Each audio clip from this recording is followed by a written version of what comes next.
கிறிஸ்துவுக்குள் மிகவும் பிரியமான தேவனுடைய பிள்ளைகளே, இந்த நாளிலும் தேவன் நம்மோடு கூட பேசுகிற ஒரு அற்புதமான வேத வார்த்தை லூக்கா எழுதின சுவிசேஷம் அதனுடைய 4வது அதிகாரம் 4வது வசனம். மனுஷன் அப்பத்தினாலே மாத்திரம் அல்ல, தேவனுடைய வாயிலிருந்து புறப்படும் ஒவ்வொரு வார்த்தையினாலும் பிழைப்பான் என்று வேதம் சொல்லுகிறது. இன்றைக்கு நம்முடைய வாழ்க்கையின் பிழைப்புக்கு தேவையான முக்கியமான ஆதாரம் தேவனுடைய வார்த்தை மாத்திரமே. அந்த வார்த்தை எல்லாவற்றையும் செய்து முடிக்கும்.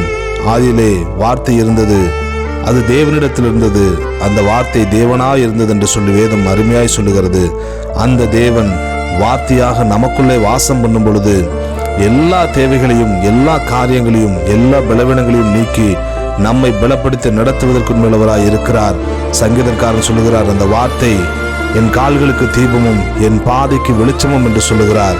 நம்முடைய வாழ்க்கையின் சகல ஆதாரங்களையும் தேவைகளையும் சந்தித்து நம்மை வழிநடத்துகிற அந்த மேலான வார்த்தையை பற்றி கொள்ளுங்கள். அது உங்களை திருப்தியாக்கி நடத்தும்.